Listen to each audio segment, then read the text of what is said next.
akan mewawancarai Kak Ivo sebagai pengurus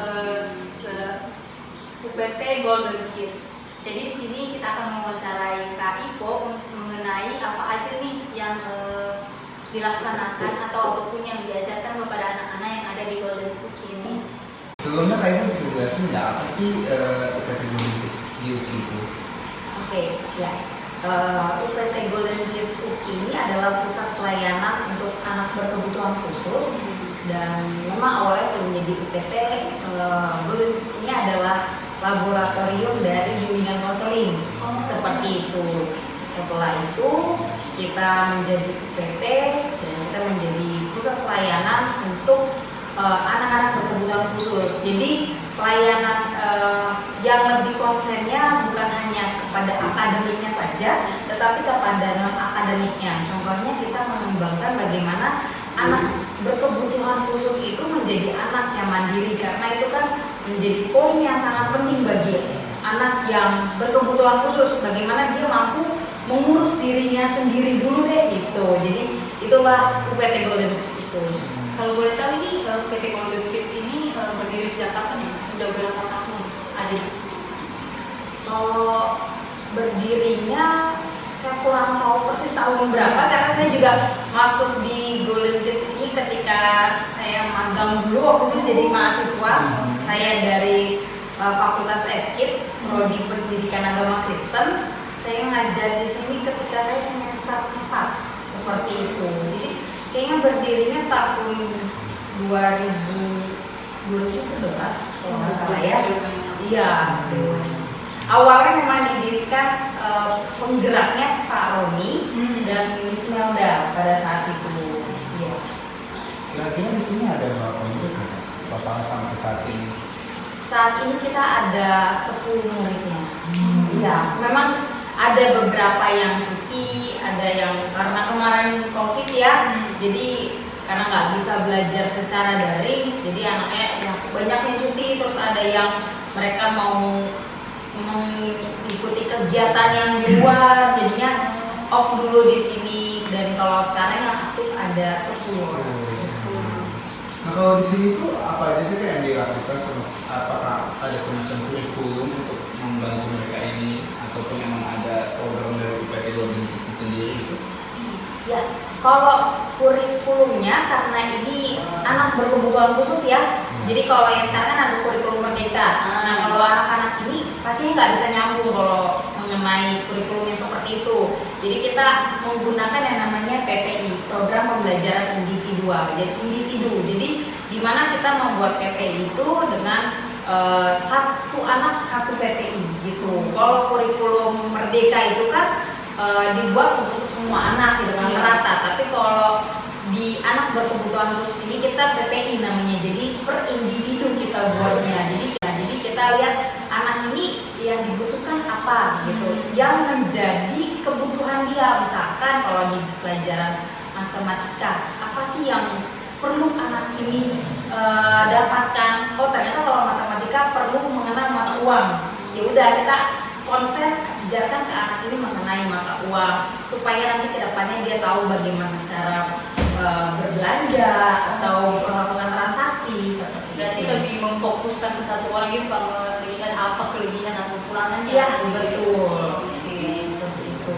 Terus kalau untuk guru sendiri atau langsung ada pelatihan untuk mengajari anak-anak di sini, atau memang dari tadi katakan dari mahasiswa, apakah rekrutmen sangat fresh begitu, atau memang akan ada pelatihan di mengajar anak-anak ini?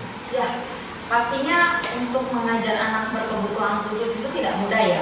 Harus mengenal mereka itu seperti apa sih karakternya, bagaimana cara mendekatinya. Jadi memang setiap guru yang ada di sini harus mengikuti pelatihan seperti itu. Tapi modal yang paling dasar menurut saya pribadi yaitu kesabaran. Kalau kita nggak punya sabar, mau banyak ikuti pelatihan, saya rasa juga percuma gitu ya. Punya kesabaran, punya hati untuk anak-anak ini pastinya bisa gitu, didampingi dengan mengikuti pelatihan itu supaya lebih mengenal secara mendalam bagaimana karakter anak berkebutuhan khusus itu. Kalau dia sedang tantrum, apa yang harus kita lakukan gitu kan?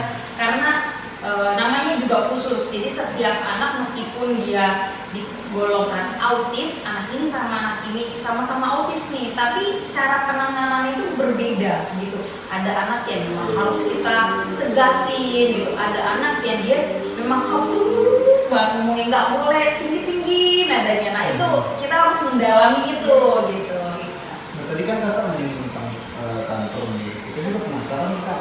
Mungkin untuk apalagi kita di sini banyak kan cewek, cuma satu laki-laki dan tapi anak kita kebanyakan laki-laki gitu, cuma 2 perempuan. Jadi itu yang mungkin saat ini yang sedang kita alami, di mana anak-anak kita yang ada di Golden Kids ini sudah mulai tumbuh menjadi remaja dan kita harus ya kita sama-sama tahu lah kalau anak-anak remaja itu gimana, nggak mau diatur, terus emosian, belum lagi kalau secara itu ada birahinya juga mungkin. Nah, karena dia kan normal. Kalau secara hasratnya hormonnya itu dia normal. Cuma bedanya dia nggak tahu cara meluapkannya itu seperti apa. Nah itu yang menjadi pergumulan kita sama-sama di sini. Mungkin kita alihkan itu ke olahraga supaya dia lelah, atau kita ajarkan ke mereka mengenai pembelajaran itu. Kalau kamu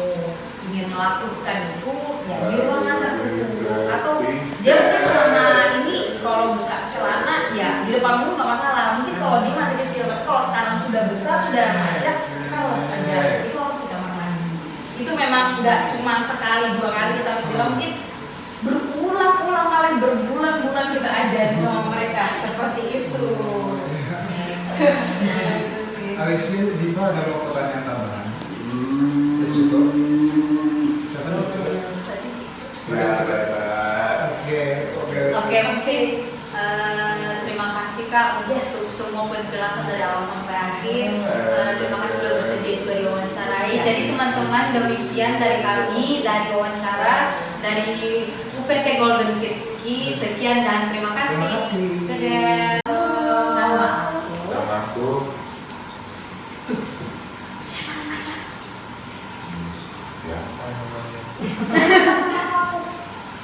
Kok lupa namanya siapa? Namanya? Oke. Aku Karteles kakak. Mas. Nggak ada yang tahu. Nah ini kalau dia itu sensitif dari kata-kata. Jadi kalau Eles nggak suka kalau dibilang ayo, dia nggak suka dibilang cepat, dia nggak suka dibilang tarik gitu. Ulangi itu dia nggak suka karena dia sensitif dan merasa itu paksaan banget nih gitu, harus banget nih gitu. Eles nggak suka ya dibilang ayo ya. Eles suka nggak dibilang ayo? Kalau aku bilang ayo, kamu marah atau tidak? Tidak. Oh terima kasih kalau tidak marah. Mau kenalan nggak sama kakaknya? Halo kakak. Halo Seven. Ada sih. Halo. Dilihat dong.